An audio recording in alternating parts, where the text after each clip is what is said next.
Lorsqu'on demandait à Jackie quel était le plus beau jour de sa vie, elle ne répondait jamais que c'était le jour où John avait été élu président. Le plus beau jour de sa vie, c'était celui où elle était devenue mère pour la première fois. Ce jour de septembre 1963, elle fêtait son 10e anniversaire de mariage. Caroline avait 6 ans et John presque 3.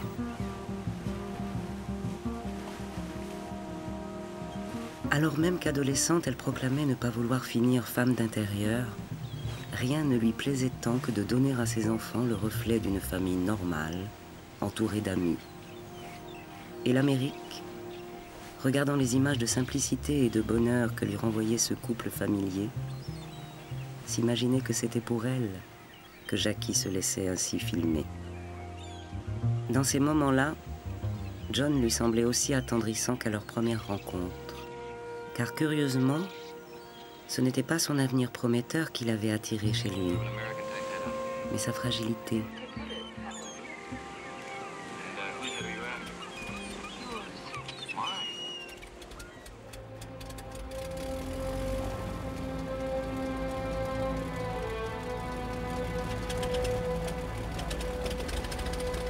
Lorsque Jackie s'envola pour Washington assister à l'investiture de son mari, elle n'avait pas changé le regard qu'elle portait sur lui, depuis ce mois de mai 1951, où ils firent connaissance chez un ami commun. Elle continuait de trouver qu'il émanait de lui quelque chose que les autres ne voyaient pas, et qui réveillait en elle son instinct protecteur. L'Amérique se félicitait d'avoir élu un président si jeune et si vaillant, mais Jackie ne partageait pas cette euphorie. Elle savait John vulnérable. Il souffrait quotidiennement, parfois jusqu'au martyre. Sa colonne vertébrale se disloquait, ses jambes l'abandonnaient, la maladie d'Addison affaiblissait son système immunitaire et mettait sa vie en danger. Même ce jour-là, aux fêtes des honneurs, elle ne pouvait s'empêcher de le voir comme un petit garçon. C'était ses propres termes. Un petit garçon tellement souvent malade, lisant et relisant dans son lit l'histoire des chevaliers de la table ronde. Elle en avait la certitude. Tout au long de sa présidence, il allait souffrir et elle allait se taire. Sur sa santé, sur ses douleurs, sur ses médicaments dont elle gérerait les prises, sur ses angoisses de président chétif. Qui le savait alors aussi clairement qu'elle? Cet homme qui accédait au pouvoir suprême était en fait un malade à demi perclus.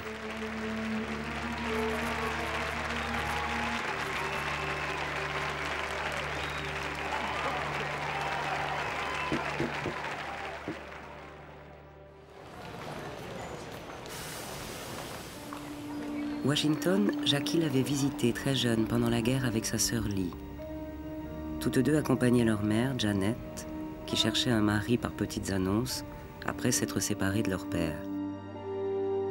Jackie avait trouvé la National Gallery admirable et la Maison Blanche du président Roosevelt sinistre.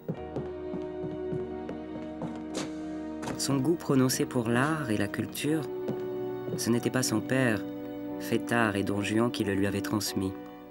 John Vernon Bouvier portait beau, mais pensait peu.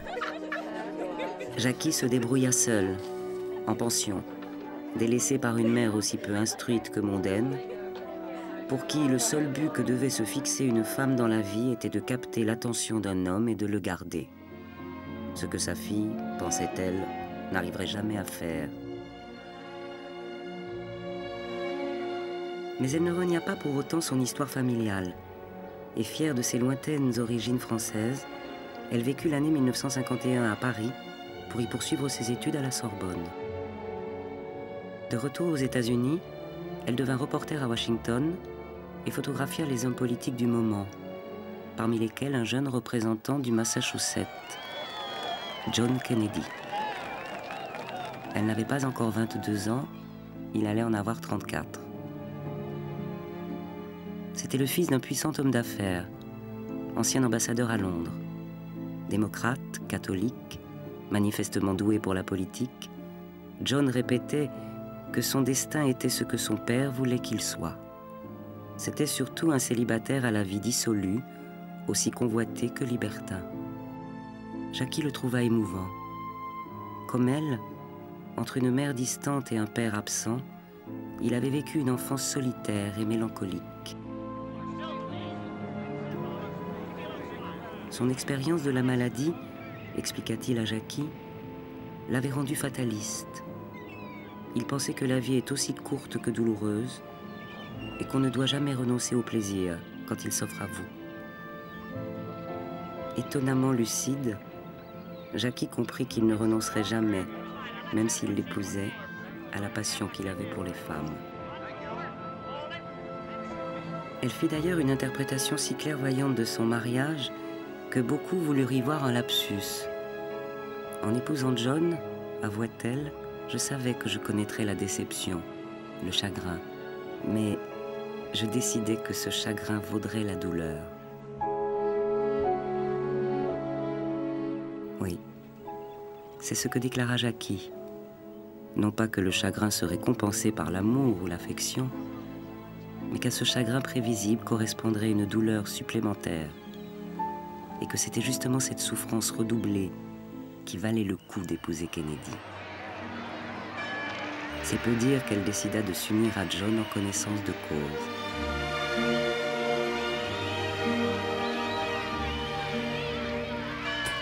Tous les journaux du pays se firent l'écho de leur mariage à l'église Sainte Mary de Newport.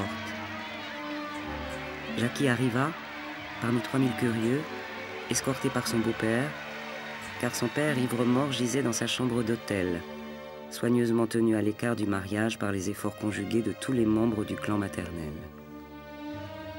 Sa mère aurait souhaité une cérémonie plus intime, mais les Kennedy imposèrent une manifestation grandiose.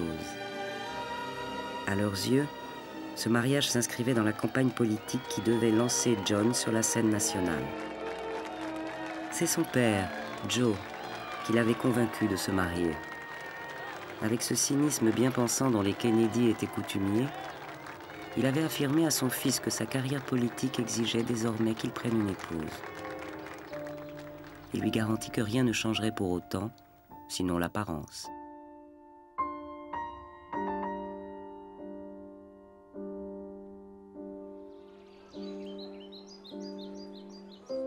Alors qu'elle embrassait tous ceux qui se pressaient vers elle pour la féliciter, elle aperçut une amie de la famille, dont elle n'ignorait pas la vie sentimentale troublée. Avec gêne, Jackie lui demanda « Comment une femme mariée supporte-t-elle un mari infidèle ?» Son interlocutrice accusa le coup puis répondit « J'ai toujours pensé qu'en fin de compte, c'était moi que mon mari aimait. » Jackie murmura « Merci », puis partit rejoindre son tout nouveau mari, qu'elle retrouva entouré de plusieurs jolies filles.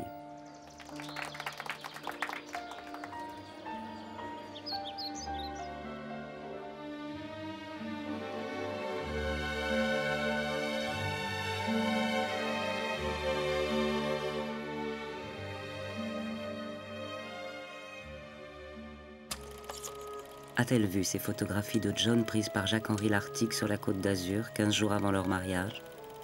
A-t-elle su sa liaison avec une jeune Suédoise à qui il avait promis le mariage, alors même qu'il venait de se fiancer avec Jackie? C'est là, dira-t-elle à ses proches, la façon dont certains hommes agissent, à commencer par mon père. Cette impudence de goujat la blessa, mais elle ne l'étonna pas. Image trompeuse d'un couple paisible. Car à peine mariée et déjà trompée, elle est devenue une femme nerveuse, se rongeant les ongles, fumant cigarette sur cigarette. J'étais seule presque tous les week-ends, raconta-t-elle. Nous n'avions aucune vie de famille et la politique était devenue mon ennemi.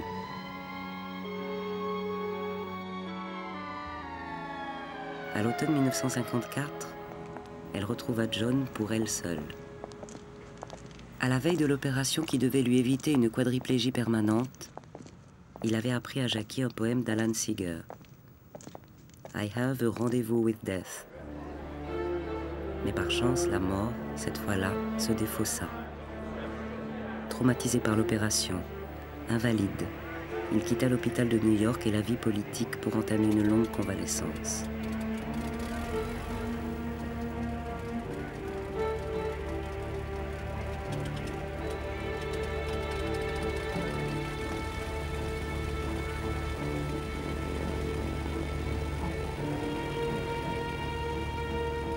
Tandis qu'il repose, immobile et muet, parfois presque comateux, elle devient ses yeux, ses jambes, le rattachant au monde par mille et un fils, lui tenant la main, lui achetant des livres, lui lisant des journaux.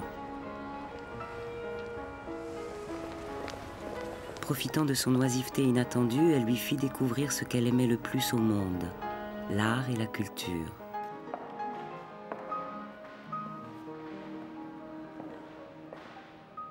Elle lui apprend la peinture, comme Churchill, le modèle de John, et l'incite à écrire un ouvrage sur des hommes politiques d'exception. Sans que l'on sache tout ce qu'il devait au talent de Jackie, le livre obtint le prix Pulitzer. De retour à Washington, John affirma qu'il avait compris maintenant à quel point elle était différente de toutes les femmes qu'il avait connues jusque-là. Mais Jackie savait, elle, qu'en dépit de ses bonnes paroles, il n'avait pas le moindre désir de changer. Well, it's a great pleasure. I've been away for 7 months. I've been looking forward to getting back for a long time. Ayant abandonné toute ambition professionnelle, elle ne travaillait plus. John était programmé pour être président, sans forfanterie, avec juste ce qu'il faut d'amertume. Elle était prête à l'aider. Pourtant, à la différence des autres femmes du clan Kennedy, la politique ne l'intéressait pas. Un jour, John se plaignit à un ami. « Jackie est formidable dans sa vie privée, mais tu crois qu'elle vaudra un jour quelque chose dans la vie politique ?» Jackie se tourna vers cet ami et lui demanda posément « John est formidable dans la vie politique, mais tu crois qu'il vaudra un jour quelque chose dans sa vie privée ?»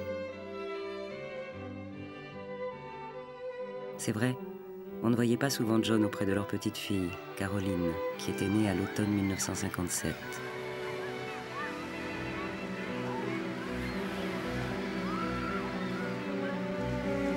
Même si, de temps en temps, il jouait le jeu du parfait père de famille, John Kennedy avait un destin à assumer. Des dizaines d'États à parcourir, des centaines de discours à prononcer, des milliers de mains à serrer. Mais qu'attendait donc Jackie du soutien régulier qu'elle apportait aux campagnes politiques de son mari? Quelle contrepartie, quelle reconnaissance de sa part? Sans doute aucune.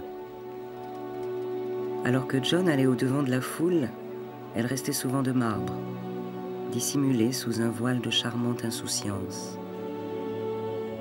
Énigmatique sourire de cette femme qui, depuis le premier jour où elle décida d'aimer Kennedy, sut qu'il resterait son débiteur.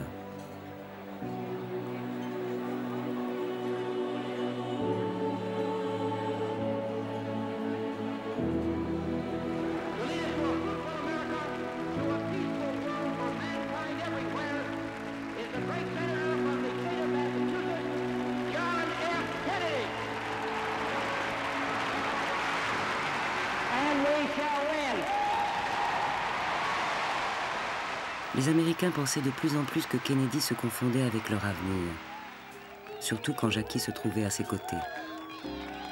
Lorsqu'elle était du voyage, constataient les conseillers de John, la foule assistait 2 fois plus nombreuse aux réunions électorales que s'il avait été seul.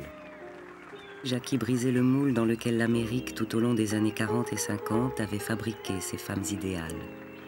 À la blonde aux formes pleines, aux lèvres pulpeuses, succédait cette grande brune sans poitrine, dont l'intelligence et la culture étaient sans commune mesure avec celles des Américains moyens, mais dont le charme les touchait. Jackie fut prise pour modèle par des milliers d'admiratrices. Ses vêtements et sa coupe de cheveux constituaient un chef-d'œuvre de simplicité étudiée, remarqua le New York Times, et son influence sur les femmes devint presque indécente. Tous les deux ensemble étaient beaux comme aucun autre couple politique ne l'était. Mais cette complicité médiatique ne les rapprochait pas pour autant. Plus l'élection présidentielle approchait, plus John avait peur que l'élégance toute française de Jackie ne le coupe de ses électeurs.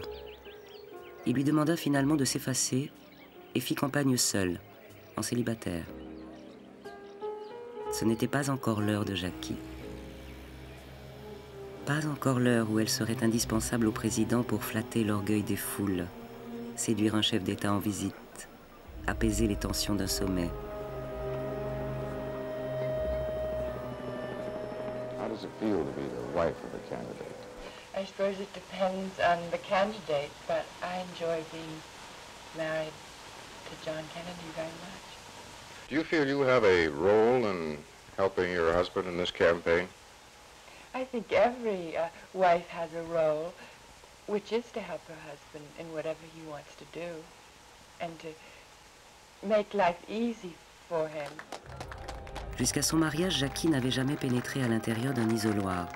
Ce n'est qu'en novembre 1960, quand John sera élu président des États-Unis, qu'elle votera pour la première fois. Comme un journaliste voulut savoir de quel parti elle se sentait la plus proche, « Je suppose que je suis démocrate à présent », répondit-elle pince sans rire, en montrant la couverture d'un magazine où posait Kennedy.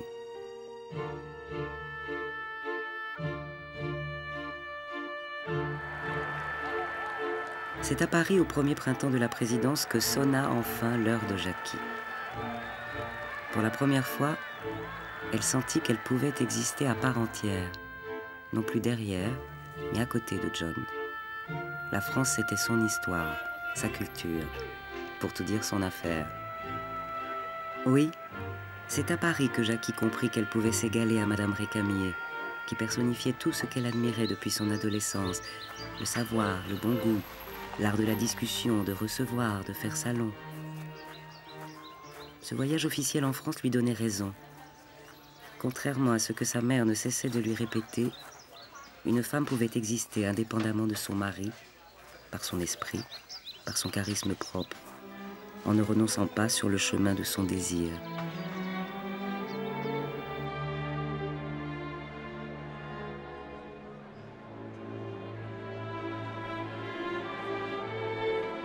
Les premiers mois de John à la Maison-Blanche avaient souffert du débarquement raté à Cuba.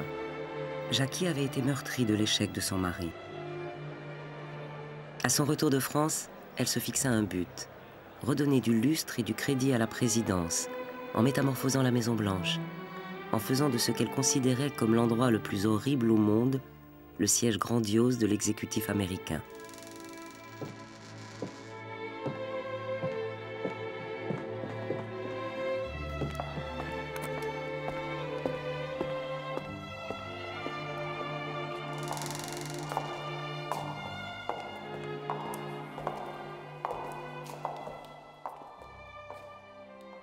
S'inspirant du palais de Versailles, elle changea la décoration, restaura les meubles, choisit elle-même les objets d'art et les tableaux de chaque pièce.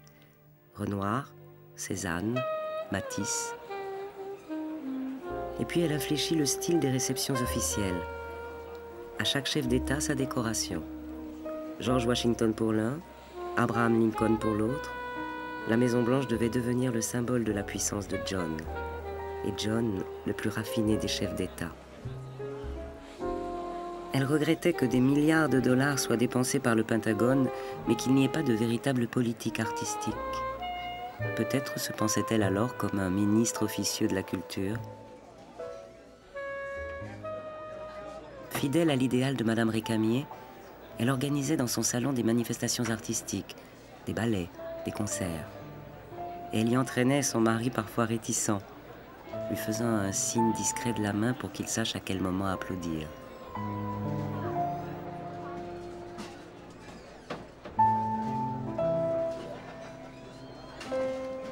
Les invités avaient pour nom Balanchine, Isaac Stern, Igor Stravinsky, Rostropovitch, mais aussi bien Leonard Bernstein ou Pablo Casals.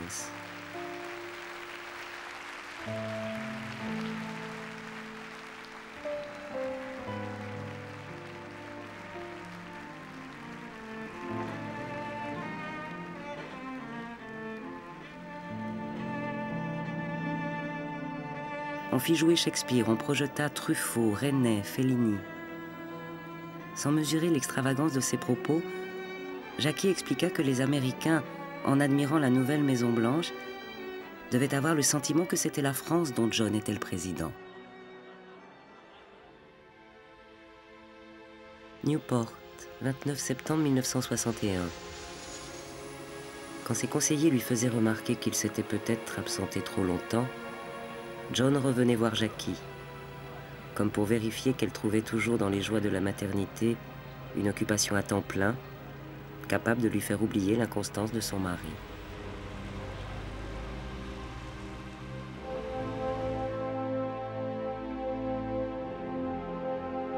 Elle ne se leurrait pas sur les vertus de ce service minimum.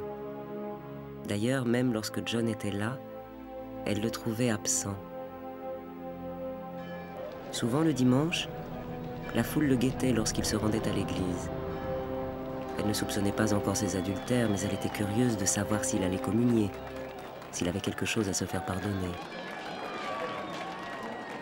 Jackie appréhendait les révélations sur leur vie privée, entrevoyant derrière chaque témoin un voyeur, derrière chaque observateur une biographie indiscrète ou un article à scandale. Comme pour prouver qu'il n'y avait rien à cacher, un caméraman fut chargé de filmer les moindres faits et gestes du président. Ils seront bientôt 3, à tour de rôle, à le suivre en permanence.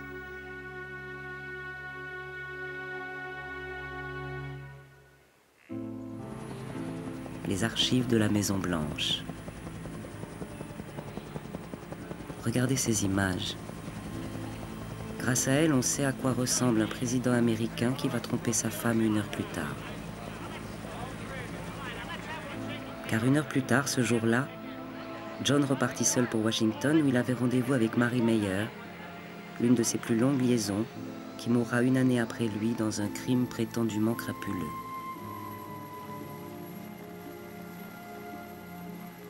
Entre octobre 1961 et août 1963, les registres de la Maison-Blanche révéleront 15 visites de Mary Meyer, dont 14 lorsque Jackie était absente. Mary Meyer n'était pas la seule des visiteuses du président, et Jackie n'ignorait rien de leur existence. Mais elle traitait tout cela par le mépris. Elle ne voulait pas en dire mot, pas davantage en entendre parler. Plus d'une fois, les services secrets allèrent jusqu'à rabattre des prostituées, comme ici, en novembre 1961, lors d'un déplacement à Los Angeles. Car John ne pouvait pas imaginer terminer la soirée seul.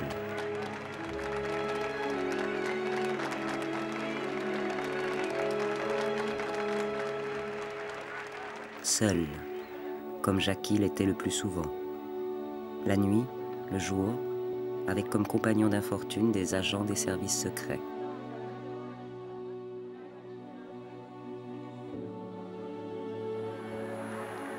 Jackie n'en continuait pas moins d'aider John à étoffer son personnage. Depuis leur voyage à Paris, elle était le supplément d'âme de tous ses déplacements officiels. Le président, manifestement fier d'avoir épousé une femme chic et polyglotte, la laissait charmer les foules et leurs dirigeants. Et elle, sans doute heureuse d'occuper une place qu'aucune des maîtresses de John ne pouvait lui ravir, assumait à merveille ce rôle d'ambassadrice.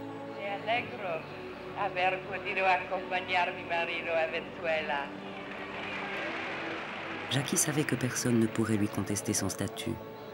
Et ce privilège inaliénable lui donnait le sentiment de n'être jamais totalement humiliée par les trahisons conjugales de John.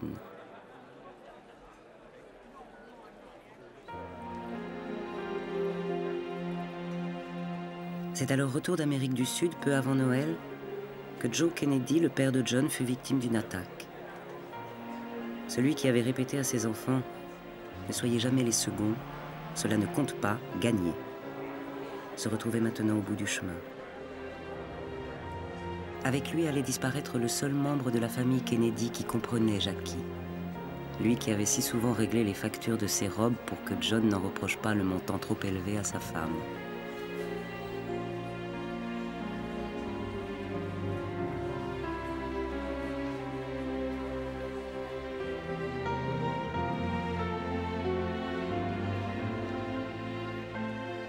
Jackie et sa garde-robe. Mon objectif est de l'habiller comme une reine, affirmait Cassini. Et preuve que l'opération avait réussi, le magazine Look qualifia les Kennedy de nouvelle famille royale américaine. En privé, elle était décontractée, nonchalante. Elle enfilait un pull, un pantalon. Mais en public, c'était une toute autre histoire. L'histoire d'une femme qui achetait compulsivement des robes, dissimulant sans cesse un corps qu'elle n'aimait pas, ne supportant pas davantage ses mains, qu'elle recouvrait de gants parce qu'elles étaient trop grandes, ou que plusieurs de ses doigts étaient tachés par le tabac. Personne ne réussit avec autant de talent à associer l'élégance et le camouflage. À Noël 1961, Jackie fut élue par la presse femme de l'année.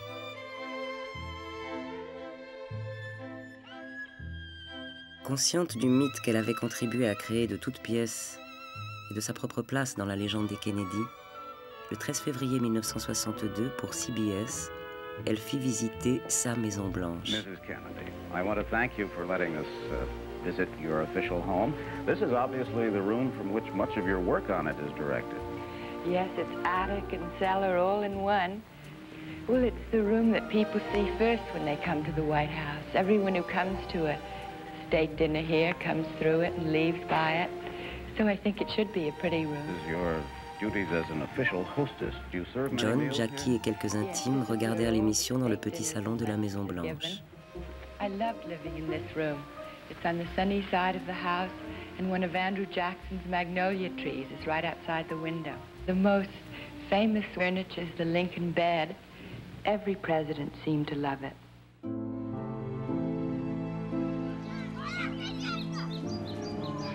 Même s'il continuait de la tromper sans relâche, l'admiration que John portait à Jackie n'avait cessé de croître.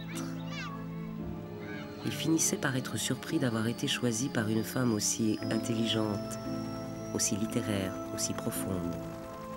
Pourquoi une telle femme s'était-elle attachée à lui? On ne comprend rien au couple qu'ils formaient ensemble si on s'imagine que des deux, c'était elle qui se sous-estimait.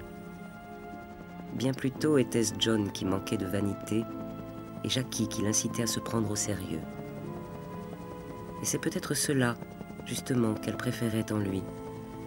Son absence totale d'infatuation et la conscience douloureuse qu'il avait de ses limites.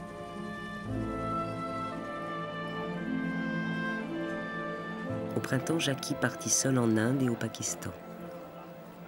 Elle fit une halte à Rome pour rencontrer Jean XXIII et expier, peut-être, par on ne sait quelle pénitence, les péchés de John. John avait envoyé sa femme en mission. Il s'agissait pour elle d'atténuer les dissensions entre Nehru et les États-Unis. Elle avait acquis progressivement un sens politique acéré et le président attachait une grande importance à ses jugements. Sur les droits de l'homme, sur le Vietnam, où sa connaissance du français était précieuse, mais aussi bien sur la cuisine électorale qui l'amusait. Parce qu'à la différence de tous ceux qui entouraient le président, aucune ambition personnelle ne la dévorait. Elle gardait un esprit critique impitoyable.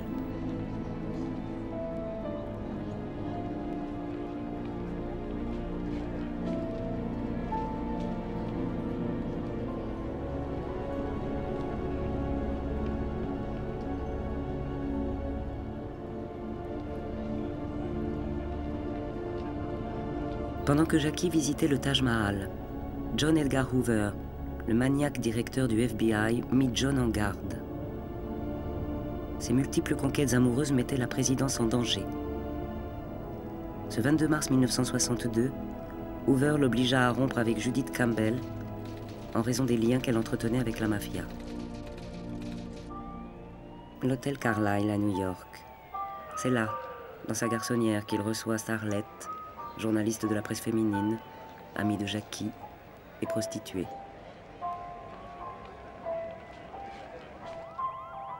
C'est là bientôt qu'il recevra Marilyn Monroe, rencontrée pour la première fois pendant le voyage de Jackie en Inde.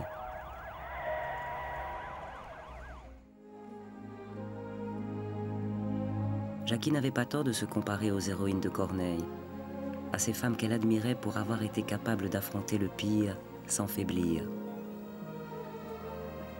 Elle avait pris la mesure de la place qu'elle occupait dans l'histoire. Elle avait tout à la fois une destinée et une mission.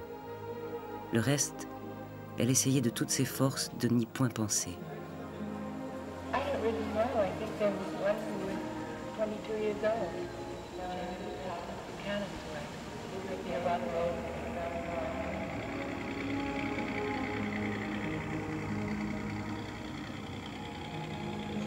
En l'absence de Jackie, John prit une initiative qu'il savait risquer. Il entrouvrit le rideau qui protégeait ses enfants des convoitises de la presse et convia un photographe à la Maison Blanche. C'était une transgression qui allait à l'encontre des souhaits de leur mère. Jackie veillait jalousement sur leur intimité et elle s'indigna devant le peu de cas que faisait John de ses préventions. Étrange logique que celle de Kennedy. Indélicat avec sa femme, négligent avec ses enfants, imprudent avec ses maîtresses, et cependant frileux avec ses électeurs.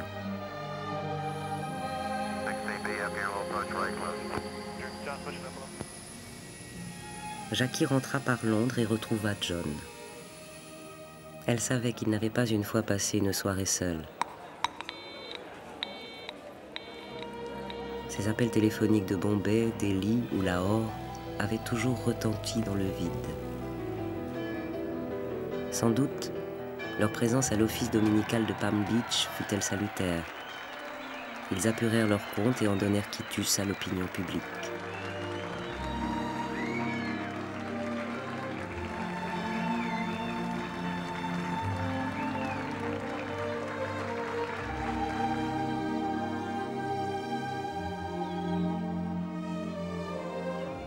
Ils partageaient l'un et l'autre le même amour pour la mer. « Je vais toujours à Yannisport pour reprendre des forces, disait John, pour mesurer le pouvoir de la mer. Je reviens toujours ici marcher sur la plage lorsque je suis confronté à des décisions difficiles. C'est le seul endroit où je peux réfléchir et être seul. »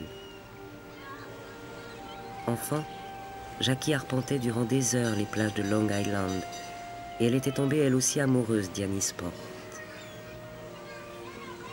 Quelques mois après l'assassinat de John, elle demandera à voir les images prises par les caméramans de la Maison Blanche pendant les 3 années de la présidence.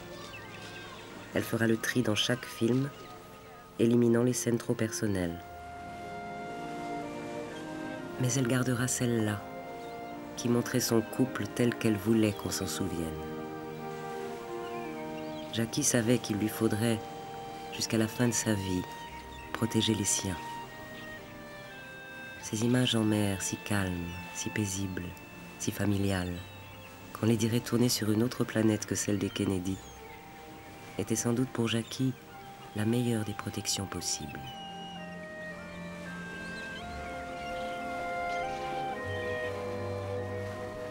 Le 29 mai 1962, John a 45 ans.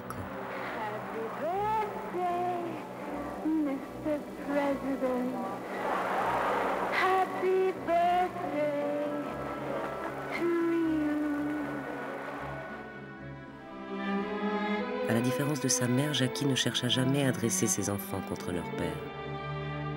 Elle s'efforça même de préserver leur estime à son égard.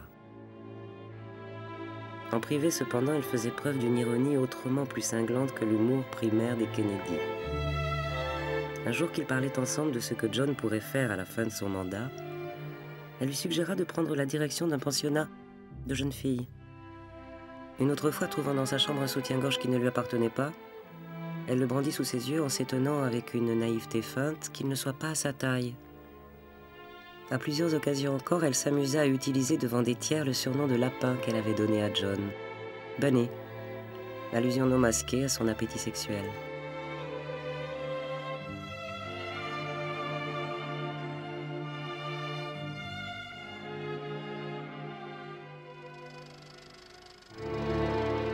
Le 4 août 1962, Marilyn Monroe se donna la mort. One of the most famous stars in Hollywood history is dead at 36. Marilyn Monroe was found dead in bed, under circumstances that were in tragic contrast to her glamorous C'est une étoile qui continuera longtemps à briller au-dessus de nous, déclara Jackie. Contrairement à la légende, John ne l'avait rencontrée que 2 ou 3 fois. Peut-être est-ce en Italie que Jackie décida, une fois pour toutes, d'accepter l'évidence en s'avouant à elle-même que la femme du président des États-Unis jouissait de quelques avantages. Quelle vie avouera-t-elle à une amie? Quelles incroyables opportunités! Les figures historiques que tu rencontres, ce témoin de l'histoire que tu deviens, les endroits que tu n'aurais jamais pu voir et qu'aujourd'hui tu as tout le loisir de contempler. Dolce Vita. Jackie fuyait donc la Maison Blanche attirée par la vie excitante et mondaine que menait sa sœur Lee. Elle a 33 ans. Regardez-la, épanouie, rayonnante. Sans ce regard de bête traquée qu'elle jetait si souvent à ses gardes du corps quand la foule des meetings se rapprochait d'elle et lui faisait peur. On avait dit de John que son dégoût du mariage était moins fort que son besoin politique d'une épouse. Jackie, elle aussi, trouvait son compte. À John, le mariage avait apporté la respectabilité. À Jackie, il avait apporté la sécurité et l'aisance.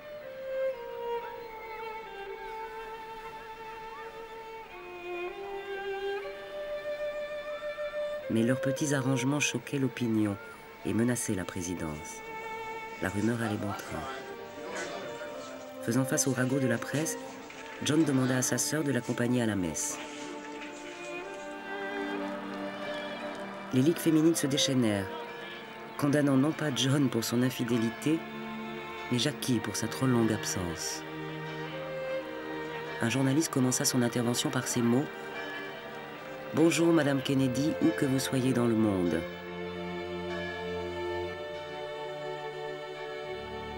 Photographe agressif, une de journaux mensongères.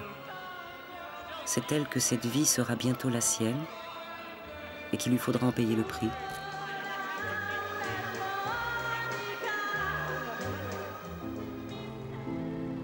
Jackie et John se retrouvèrent comme si de rien n'était, se contentant de prendre cette attitude à la fois digne et détendue qu'ils avaient rôdée depuis des années.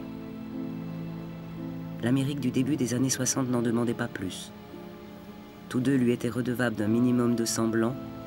Les détails de leur vie intime, ils pouvaient les emporter dans la tombe.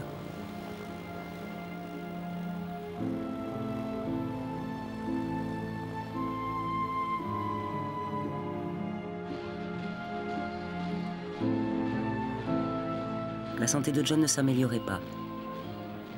Il marchait avec difficulté, le visage crispé par la douleur, la nuque raide, dopé par les amphétamines et fatigué par les antidouleurs, les antispasmodiques et les antibiotiques. Fatiguée, dépressive, en proie elle-même à ses démons intérieurs, Jackie suivait John de loin en loin, l'abandonnant le plus souvent possible, même lorsqu'elle était à Washington. À de nombreuses reprises, elle fut absente à des cérémonies officielles où elle était conviée, laissant à l'occasion sa mère jouer les premières dames de remplacement. Jamais aucune femme de président n'avait agi ainsi.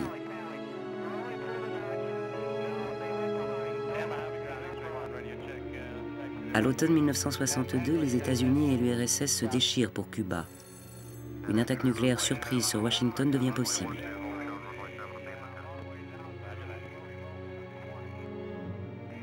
John fait revenir auprès de lui ses enfants et sa femme. Il demande à Jackie de se rendre à proximité de l'abri antinucléaire destiné à la famille du président, mais elle refuse de le quitter.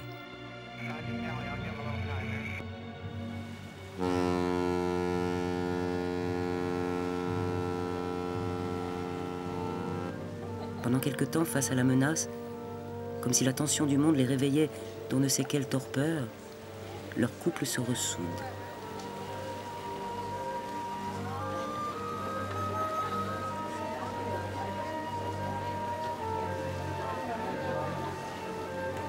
Lorsque les soviétiques reculent, John veut partager son succès avec sa femme. Elle a été à la peine, il veut la mettre à l'honneur. Jackie apprendra plus tard que dans l'abri où son mari souhaitait qu'elle se réfugie avec ses enfants, il avait également envisagé que sa maîtresse, Marie Meyer, prenne place. Révélation à peine voilée, menace de scandale, querelle domestique pour une robe trop chère, le couple se déchire et leurs amis boudent les dîners privés de la Maison Blanche. Jackie s'échappe de Washington pour une escapade d'une semaine à New York.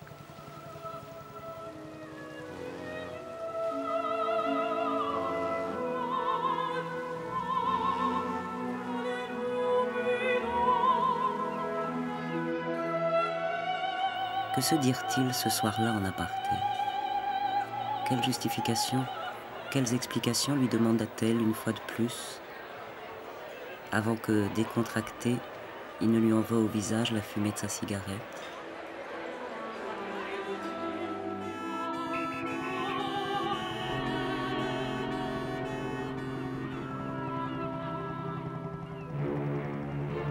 « 8 janvier 1963.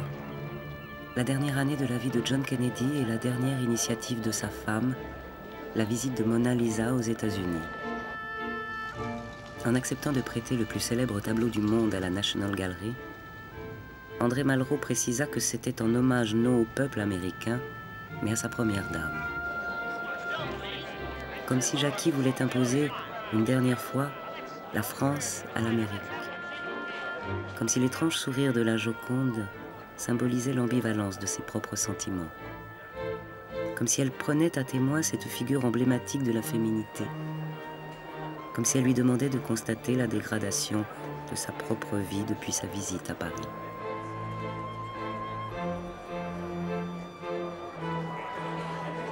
Mr. Minister, we in the United States are grateful for this loan from the leading artistic power in the world, France. Et les Américains, sagement, défilèrent en nombre.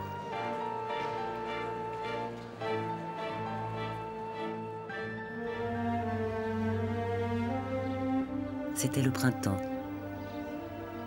Jackie attendit le dernier moment avant d'annoncer qu'elle était enceinte pour la 3e fois.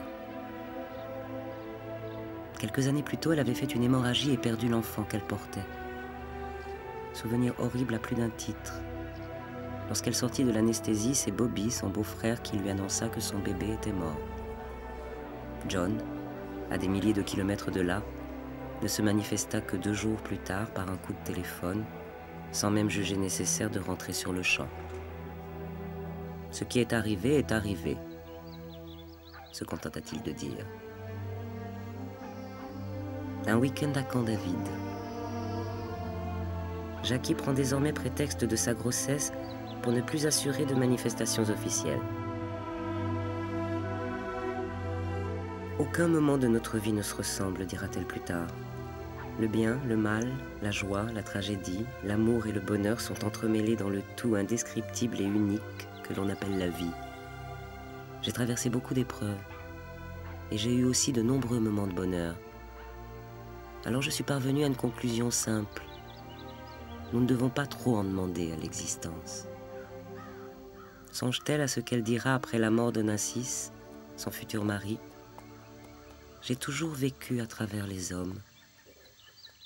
« 2 août 1963, Jackie accueille John qui vient passer quelques jours de vacances.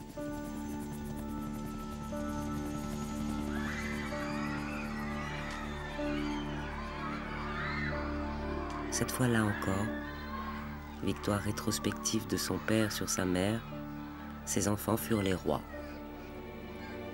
Sa mère avait toujours imposé à Jackie retenue et froideur. Il y avait toujours une façon correcte de s'habiller, de marcher, de parler, y compris pendant les périodes de détente. Mais quand Jackie et Lee rendaient visite à leur père, rien n'était plus interdit. Elle pouvait aussi bien chahuter à la maison que courir dans Central Park ou manger des glaces sur la 5e avenue. Jackie se rappelait souvent combien elle pleurait quand elle rentrait chez sa mère après un week-end de liberté chez son père.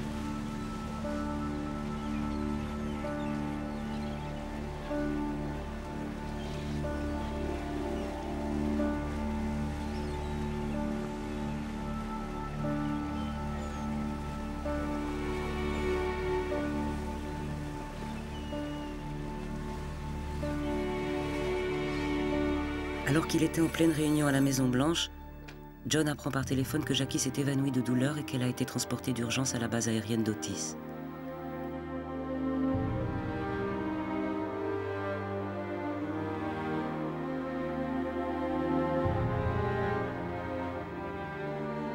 Le temps qu'il y parvienne en début d'après-midi, le bébé était né, prématuré de 6 semaines, et ses difficultés respiratoires étaient telles que l'aumônier n'attendit pas pour le baptiser.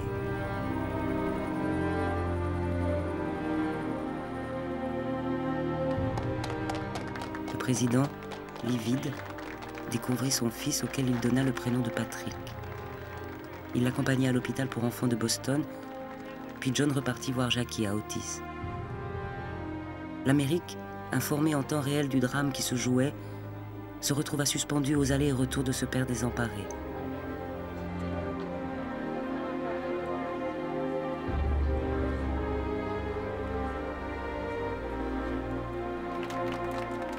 À 2 heures du matin, alors qu'il tentait de trouver le sommeil à l'hôpital où il avait décidé de passer la nuit, on l'appela au chevet du bébé.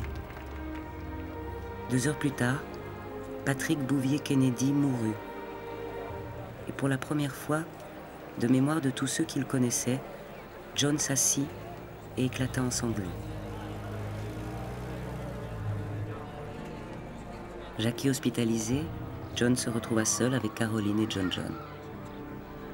Il répondit à leurs questions, apaisa leur peur, conjura leur angoisse, et dès que les médecins autorisèrent les visites, il les emmena voir leur mère.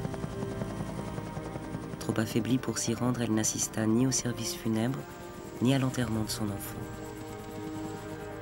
Le cardinal Cushing confia peu de temps après la cérémonie que John ne pouvait se résoudre à lâcher le petit cercueil. J'avais peur qu'il ne l'emporte avec lui.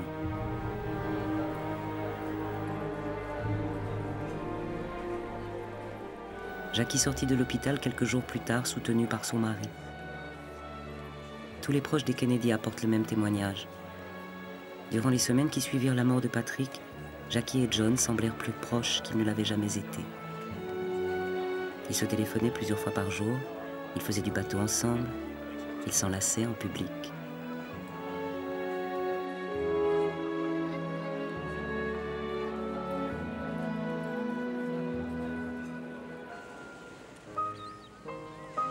Elle entama sa convalescence à Yannisport. C'est 1 mois après la mort de leur fils qu'ils célébrèrent en mer leur 10e anniversaire de mariage. Elle offrit à John une médaille de Saint-Christophe qu'il portera avec lui à Dallas au moment de sa mort. Il avait placé celle que Jackie lui avait déjà offerte le jour de leur mariage à l'intérieur du cercueil de Patrick.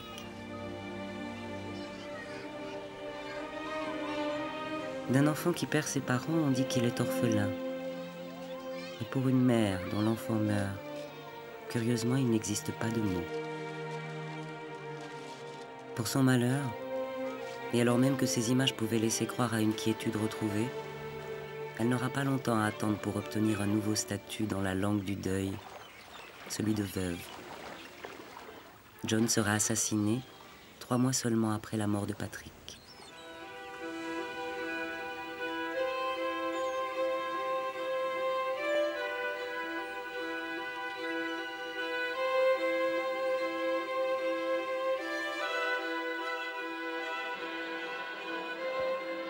Une dernière visite officielle à Washington. Elle redevient pour quelques heures la première dame.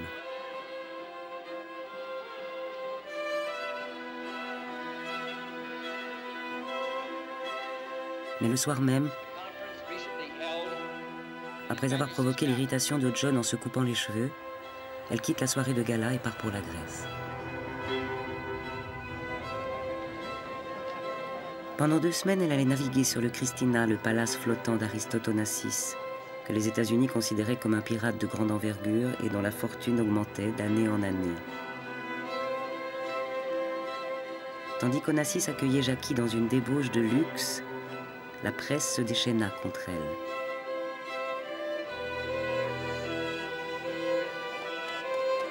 Comme toujours, quand la rumeur enflait, John alla à la messe, faussement désinvolte.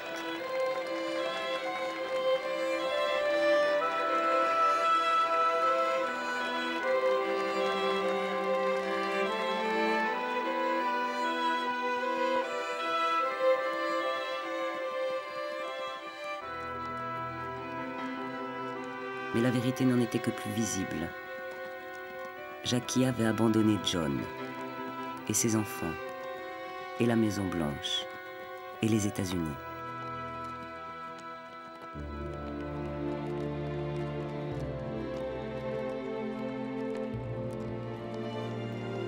Déprimée, certes, mais bien consciente de ce qu'elle faisait en se compromettant sur le bateau d'un armateur grec qui était l'objet de plusieurs inculpations pour ses démêlés avec le fisc. Jackie suivait maintenant une autre logique que celle de John, que celle des intérêts supérieurs de l'État, et mettait ainsi en péril sa réélection. Onassis avait 23 ans de plus qu'elle. Il était difficile pour l'opinion publique de le trouver beau et désirable. Mais c'était justement parce qu'il ne pouvait être comparé à John qu'il plaisait à Jackie. Il la détachait du mythe des Kennedy. Alors même que John n'était pas encore mort, elle formula sur Onassis ce commentaire singulier. C'est une personne vivante. Après l'assassinat de John, Jackie fera preuve d'une fidélité absolue à la mémoire de son mari. Jusqu'à la fin de ses jours, elle veillera à ce qu'il ait sa place dans l'histoire, à ce qu'il ne soit pas livré aux historiens, à ce que la postérité ne retienne de lui que le meilleur. Mais dans le même temps, elle épousa Onassis avec la détermination qu'elle avait montrée quelques années plus tôt en partant naviguer avec lui. Ce mariage, dira-t-elle, m'a libérée de l'obsession insupportable que le monde nourrissait à mon égard. La campagne pour sa réélection approchait. John fit pression sur Jackie pour qu'elle ne le quitte plus. Il lui formula 2 demandes. Qu'elle intervienne auprès d'Onassis pour qu'il s'abstienne de venir aux États-Unis avant les élections de 1964 et qu'elle l'accompagne en novembre à Dallas. Sa dépression l'avait abandonnée. Jackie était transformée. Peut-être maintenant était-elle décidée à infléchir sa vie de première dame. John n'eut pas le temps, avant de mourir, d'en être informé.